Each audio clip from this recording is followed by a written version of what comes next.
गूंज रहा है बस तीन ही नाम, मोदी योगी जय श्री राम।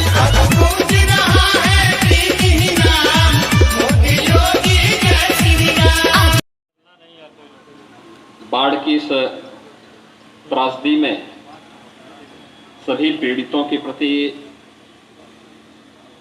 अपनी सहानुभूति व्यक्त करने और संवेदना व्यक्त करने के लिए मैं कल से ही गोरखपुर जनपद के विभिन्न बाढ़ प्रभावित क्षेत्रों का दौरा कर रहा हूं। मुझे बांसगांव विधानसभा क्षेत्र के कोड़ीराम में आप सभी पीड़ितों से मिलने और इससे पहले मैं गांव का सर्वेक्षण करते हुए यहां पर आया हूं। हम सब जानते हैं कि पिछले 15 दिनों के अंदर पूर्वी उत्तर प्रदेश में भी और नेपाल में भी भारी बारिश के कारण सभी नदियां खतरे के निशान से कई ज्यादा ऊपर बह रही थी। खासतौर पर गोरखपुर में राप्ती नदी लगभग 2.5 मीटर खतरे के निशान से 2.5 मीटर ऊपर बह रही थी, जिसके कारण आमी नदी, क्वानो, रोहिणी, गोर्रा नाला ये सभी बाढ़ से पूरी तरह एक बड़ी आबादी को अपनी चपेट में ले लिए। गोरखपुर जनपद के अंदर 304 गांव की लगभग 2.25 लाख से अधिक की आबादी इस बाढ़ की चपेट में आई। उनके लिए 405 नाव और 50 से अधिक स्टीमर, एनडीआरएफ, एसडीआरएफ और पीएससी की फ्लड यूनिट को लगा करके यहां पर तैनात करते हुए बचाव और राहत कार्य के लिए पहले से ही लगाए गए हैं। अतिरिक्त स्टीमर भी यहां पर भेजी जा रही है, अतिरिक्त नौकाएं भी भेजी जा रही हैं। सांसद, विधायकगण, जिला पंचायत के अध्यक्ष, सदस्यगण, ब्लॉक प्रमुखगण, क्षेत्र पंचायत और ग्राम प्रधानगण भी अपने अपने स्तर से शासन की व्यवस्था के अंतर्गत अपनी सेवाएं जनता जनार्दन को दे रही हैं। स्वाभाविक रूप से यह आपदा का समय है और आपदा के समय में हम सब धैर्य के साथ अगर प्रशासनिक मशीनरी का सहयोग करते हैं तो हर व्यक्ति शासन की इन योजनाओं से लाभान्वित भी होगा और साथ साथ हम बाढ़ बचाव के बेहतर उपाय भी कर पाएंगे। और इसी क्रम में मैं बहराइच, गोंडा, बलरामपुर, श्रावस्ती, सिद्धार्थनगर, महाराजगंज होते हुए कल दोपहर में ही गोरखपुर में आया हूं। गोरखपुर में मैंने विभिन्न विकास खंडों का और नगरीय क्षेत्रों का भी दौरा किया है। पूरा व्यवस्था की जा रही है कि आपदा के समय में हर पीड़ित व्यक्ति तक शासन की राहत सामग्री पहुंच जाए, जिससे किसी भी पीड़ित व्यक्ति को कोई भी अपने आप को असहाय महसूस न करे। खाद्यान्न के जो पैकेट हैं इसमें 10 किलो चावल, 10 किलो आटा, 10 किलो आलू, 2 किलो दाल, 10 किलो लाई भूजा, नमक, मसाले, रिफाइंड तेल, ये सब तो उपलब्ध कराया ही जा रहा है। दवा भी उपलब्ध कराई जा रही है। खासतौर पर इस समय बरसाती पानी पीने से नुकसान हो सकता है। इसके लिए पानी या तो गर्म करके लोग पिए या पानी में क्लोरीन की गोली डाल करके, क्लोरीन की टैबलेट भी हर एक जगह पहुंचाई जा रही है। लेकिन जहां पर नहीं पहुंच पा रही वहां पे लोग पानी उबाल करके पिएंगे तो ज्यादा ठीक रहेगा। इसी प्रकार से बरसात के समय सांप, बिच्छू और अन्य जलीय जीवों के साथ साथ जहरीले जीवों से भी खतरा रहता है। आवारा कुत्तों से भी, जंगली जानवरों से भी, क्योंकि जगह जगह पानी भरने के कारण उनको भी ठिकाने की आवश्यकता महसूस होती है और जो भी उनके चपेटे में आता है उनको काटते हैं। इसलिए एंटी स्नेक वेनम और एंटी रेबीज वैक्सीन भी हर एक जगह भेजी गई है, जिससे किसी को भी दिक्कत न हो, और अगर दुर्भाग्य से कोई ऐसी स्थिति आती है तो उनको तत्काल दवा देकर के ठीक किया जा सके, उसकी जान बचाई जा सके। आपदा के कारण अगर किसी की दुखद मौत होती है तो उसके परिवार को 4 लाख रुपए की सहायता तत्काल उपलब्ध करवाने। आपदा के कारण अगर कोई डूबने से या सांप या किसी भी जहरीले जीवों के काटने से, जंगली जानवरों के काटने से, हमला करने से किसी व्यक्ति की दुखद मृत्यु होती है, उस परिवार के लिए भी 4 लाख रुपए की सहायता का प्रावधान कर दिया गया है। हर एक व्यक्ति को इस सहायता समय पे मिले, इसका व्यवस्था की जा रही है।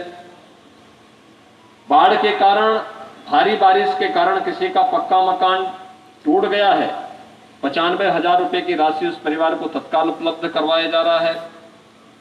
कच्चा मकान है, क्षतिग्रस्त हुआ है, उसके लिए भी आर्थिक सहायता का प्रावधान है।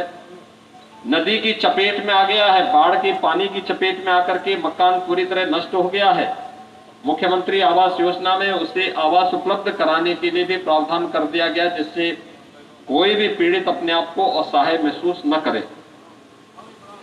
सरकार की पूरी मंशा है कि पीड़ा के समय में आपके साथ खड़े होकर के, आपकी पीड़ा के साथ जुड़कर हर एक स्तर पर हर एक पीड़ित को मदद करना।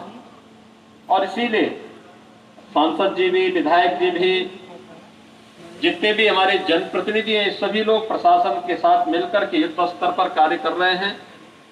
प्रशासन को स्पष्ट निर्देश दिए गए हैं कि बाढ़ प्रभावित क्षेत्रों में 3-4 दिन के अंदर राहत सामग्री जरूर पहुंच जाए, जिससे कोई भी व्यक्ति वहां पर भूखों न रहे।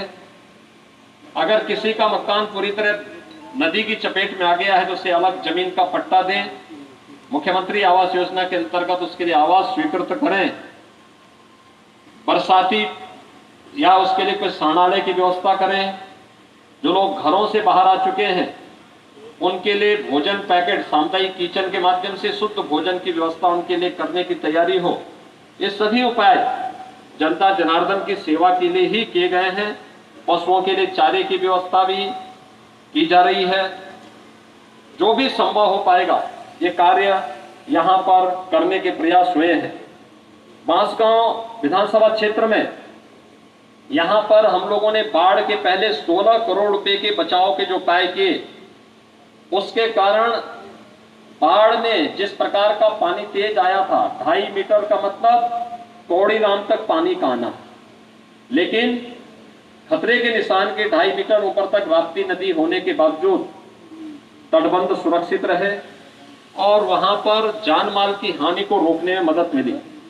गगहा, रकहट, असवन पार तटबंध, इसके अलावा असवन पार गहरा घाट तटबंध, भवा पार बेला तटबंध, कनेर मझगावा तटबंध और मलाव तटबंध, इन सब पर पहले से योजनाओं के लिए और जो कटान अवरोधक कार्य करने थे, इन सब के लिए धनराशि उपलब्ध करवाई गई, जिसके कारण सभी तटबंध सुरक्षित हो पाए। और समय से किए गए प्रयासों का परिणाम रहा कि व्यापक जनधन की हानि को इस भारी बरसात में और नदियों में व्यापक पैमाने पर पानी आने के कारण रोका गया है। सरकार बाढ़ की अस्थायी समस्या का समाधान करने की ओर अग्रसर है।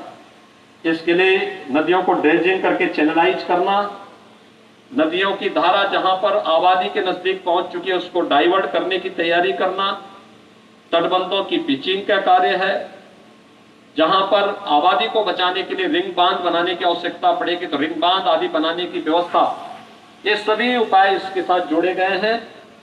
आप सभी इस पीड़ा से उभरे, इस आपदा को धैर्यपूर्वक सामना करते हुए प्रशासनिक व्यवस्था में अपना योगदान दें। सभी लोग आपके साथ जुड़ करके कार्य करेंगे। दूसरा, बाढ़ के बाद, बाढ़ के पानी के जाने के साथ बीमारियों की आने के खतरे होते हैं। आज से एक अभियान चल रहा है स्वच्छता, सैनिटाइजेशन, फॉगिंग का, छिड़काव का।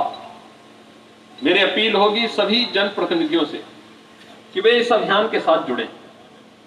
क्योंकि स्वच्छता तमाम प्रकार की बीमारियों को रोकने में मदद करेगी।